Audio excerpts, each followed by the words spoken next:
I just recently finished off a big chunk of Cabalite warriors from my Drakari army with the help of my buddy Jay, and it felt amazing to add that unit of minis to my ever-growing force.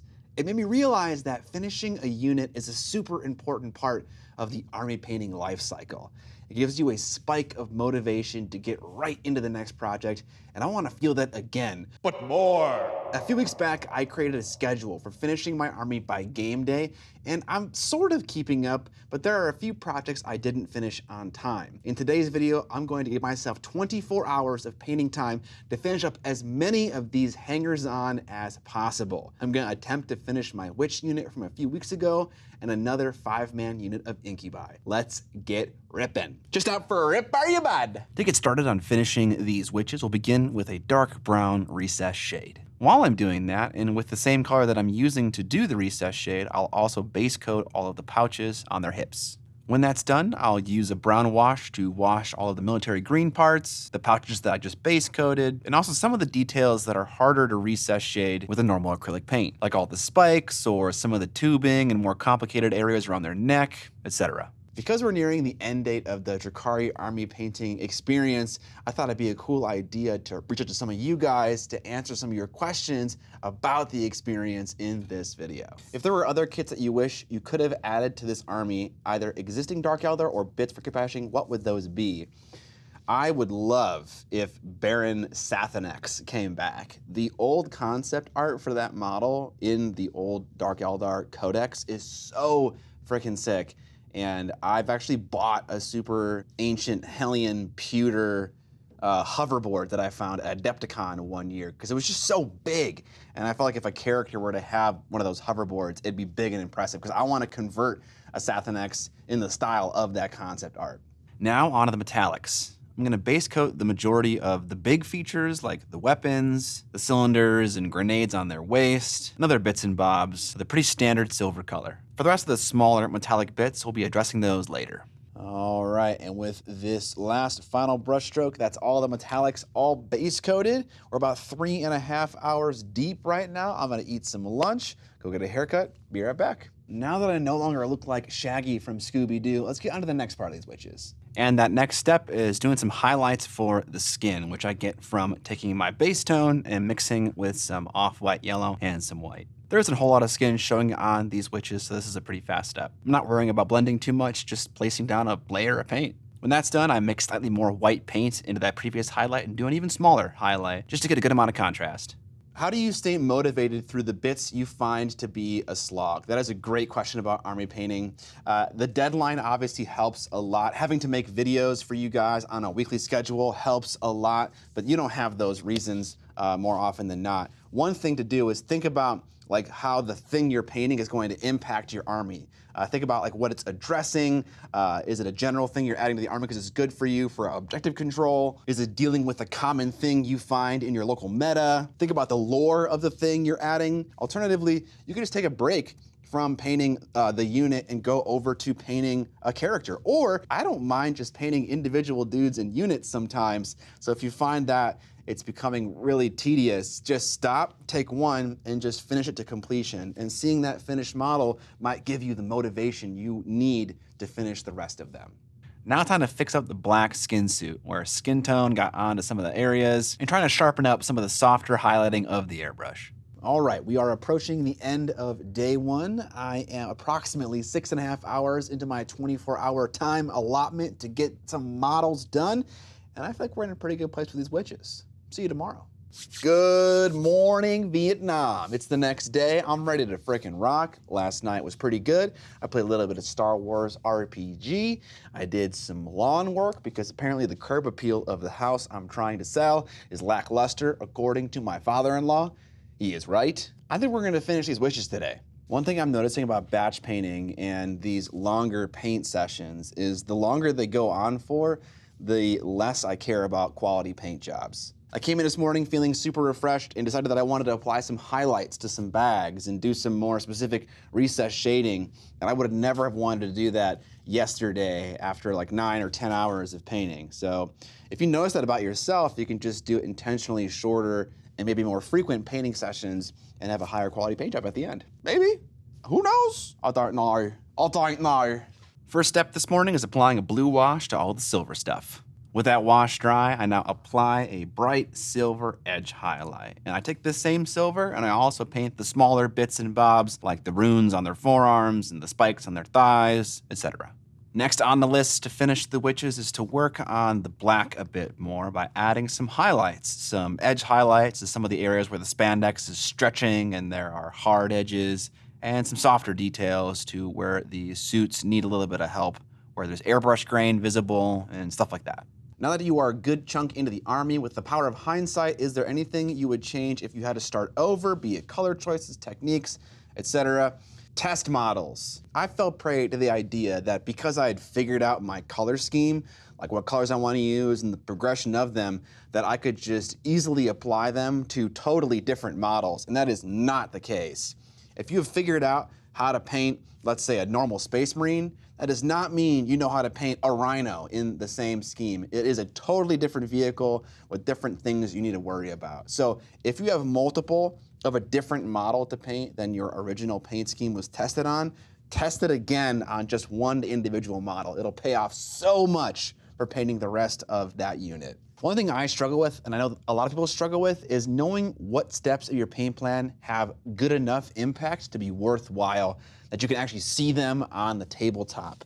For me, it's kind of just been sending it and then seeing how I feel about the unit when I'm playing a game with it. Oh, do I think these guys look good? Do I think they look bad? Why is that? But I kind of noticed something just sitting here and painting right now. I move these models back and forth based on what step they're on, and they're kind of, further away from me, much like would happen in a war game situation. And I noticed that after doing that bright silver highlight step, the models just like shot up in like 15% in quality, which is like a huge amount. And I'm not noticing it as much with the white edge highlights. So maybe you can figure out what steps are worthwhile right away at the painting desk. All right, we're about 11 and a half hours into our 24-hour challenge here. All I have left are the heads and the bases, which should be pretty simple to do, other than maybe Pole Stripper Boy here. He's got quite an elaborate base. I'm gonna have some lunch, eat some lasagna, watch the newest Zorpa Zorp video because that guy frickin' rules, and then I'll be back in a bit. After lunch, I got straight on to doing the combat drugs by painting the tubes teal and then giving them a little bit of a highlight with some mixed in yellow. But I'm only doing the ones on the shoulders and on the heads. I'm not caring about the ones that are lower on the model. Will you let Jay use his Tantalus? No. Favorite episode of The Next Generation? Definitely the Trilby one. Do you anticipate playing games with it after you play Jay, doing a 40K league like you did with AOS? To be honest, the best way to get me to play more 40K would be doing exactly what you just said, having an escalation league with my friends. I don't see myself taking this army to game stores and doing pickup games, but I would love to do some kind of slow grow league where I can really figure out 40K at a small point total and then, see how it changes over that course and get some experience under my belt with shorter games. I think I started on the heads by painting the somewhat thick edge in between the mirror dome and the helmet in a dark brown color. I want this to eventually be the shadow that separates the visor from the helmet, and doing this now when I can be kind of messy is better than doing it after I base coat it.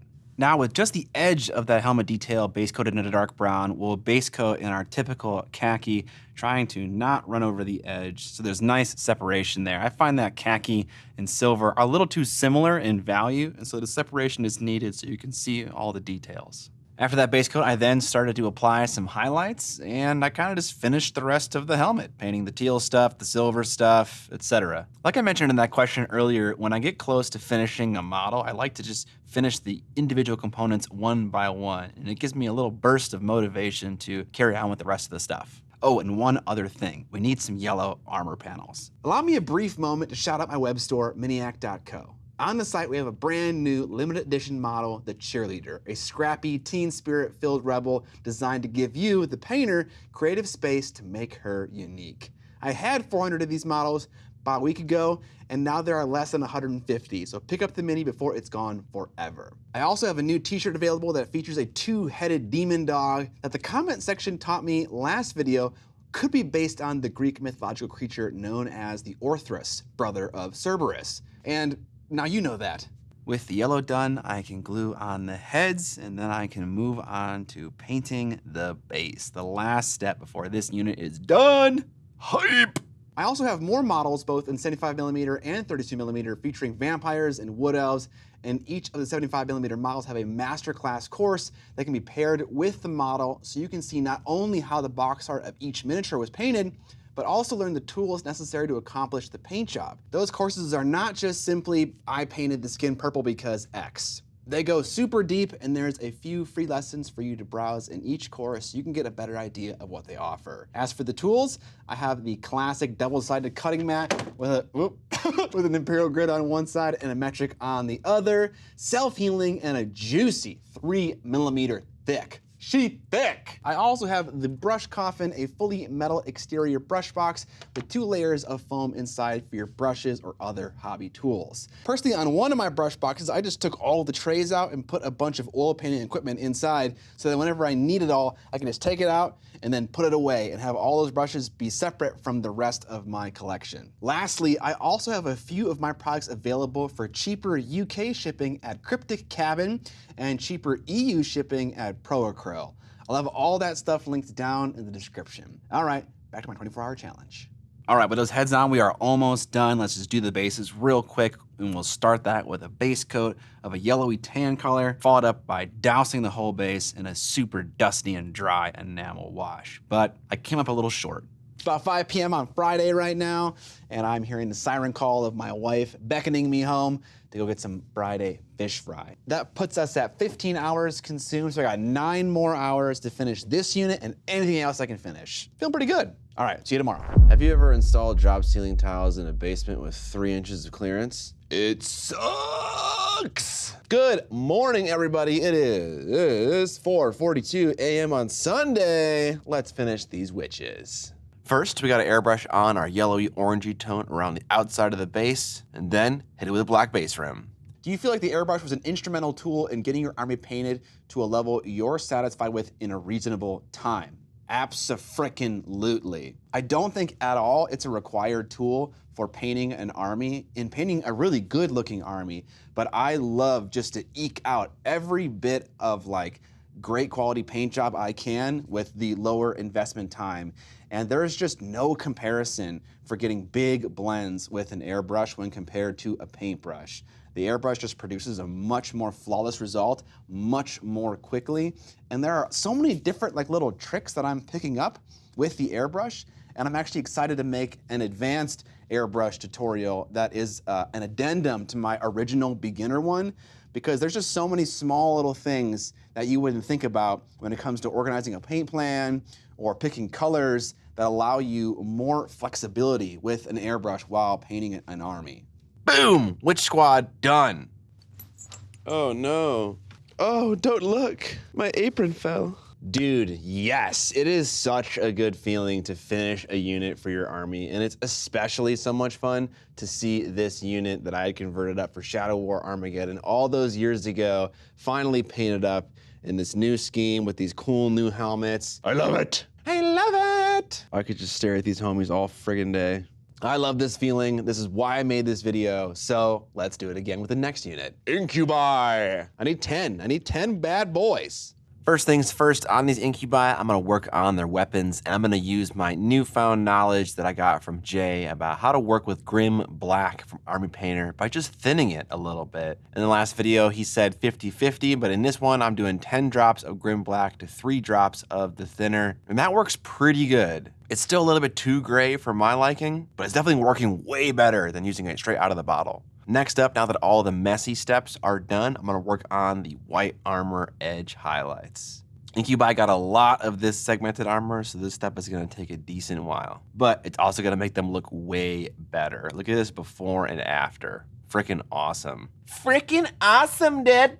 With the white edge highlights done, I move on to edge highlighting the yellow armor, which I wouldn't normally do, but these guys were painted before I had fully figured out my scheme. Normally, I edge highlight the white armor and then I apply my contrast paint, and the edge highlight on the white armor shows up enough under that contrast to allow me to not have to do it again on the yellow. But I didn't spec into that tech early enough in my build, so I'm paying the price. There's some RTS speak for you.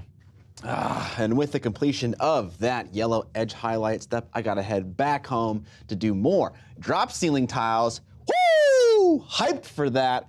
I'm lying. I have 5 hours left in my 24-hour challenge, and I hope that's enough to finish this unit, because I can't wait to see all 10 done at the same time. It's gonna be so sick. What is left even? The sword blades is a big one. 5 hours seems like enough, but I've been wrong about that before. Next up, to finish off these Cabalites, I hit them with a matte varnish. They were kind of glossy because one of the previous steps that I had done was an oil wash. So I wanted to reset everything back to a nice matte finish.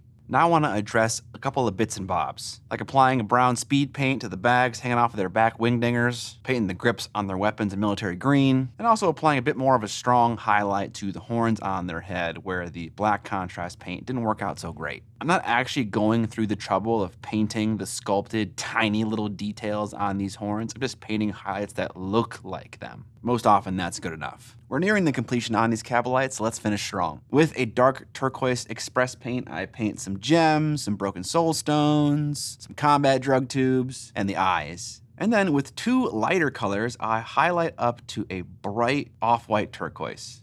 There's a lot of questions about time investment. For example, how many hours was spent on getting 2,000 points done? I'm not done with 2,000 points yet, but honestly, it's hundreds of hours. It's a lot. From making custom decals, to testing out different techniques to apply to army painting, to having mistakes and messing up. The thing I think people need to think about is that a lot of the information you learn every single time you experiment and fail, you carry that forward into the next army project. So even though painting these Dark Eldar might take, I don't know, 300, 400 hours, total guess, I have no idea if that's right. The next one will be much faster because I've learned things about oil washes, I've learned things about custom decals, and that's so fun and enjoyable. And I think that's a much healthier way to look at it than, oh, I sunk X amount of hours into this thing and every army I do after that is gonna take equally as long. To finish off the iconic weapons of the Incubi, I painted the edge of the blade with Molotov Chrome, a pen ink. And after a while, to let that ink set up, I sprayed the edge of it with Tamiya Clear Blue to maintain the super shininess of the Molotov Chrome, but to have it match my spot color as well. I'm really making sure that the spray path of the airbrush is not pointed toward my models. This way, any of the overspray goes off into the base or into my desk. I actually have a bit more time left in this 24-hour stint of painting, and so let's use it by sprucing up the blades a bit more. The demi-clays have these awesome runes carved into the side, and I wanted to sink some of my teal spot color in there, which needed a couple of coats to get to full opacity. And then with my brush and some black paint, I made sure to paint with the edge of the brush over these runes, so I was only clipping the top surface, leaving that lower part nice and shiny and also pretty crispy. And I think that's a very simple thing you can do with a few extra minutes to make these blades pop even more. Which makes sense, because they're kind of a fixture of Incubi. They're awesome, gigantic blades. Now, all we gotta do is finish the base, which is a simple base coat of tan, a big enamel wash, a spraying of Cheeto Dust orange around the edges, and a black base rim. And we finished 2 whole units. It feels so incredibly good to finish up these 2 units. And the best part of army painting is not only the feeling of finishing a unit, but also adding those models to your current collection. Each unit you finish, your army gets bigger and bigger, and you as a painter get more and more motivation the closer to the finish line you get, that mythical 2,000 points. When I complete this army, it will be the biggest painted army that I currently own. After this video, there will be one more of the Drukhari army project with Jay from Eons of Battle before our end goal of Adepticon. And I'm gonna be honest, I'm probably not gonna finish the whole shebang before then to the quality level that I like, but I will try my hardest. And if all else fails, that just means more Dark Eldar videos after the fact. If you guys enjoyed this video, there are several other in the Drukhari series that I'll link down below and at the end of this video. If you want even more Kimura action, check out Jay's series over on his channel where he paints up his army in a very different style and scheme. Subscribe or die! And most importantly, don't forget to paint more metal!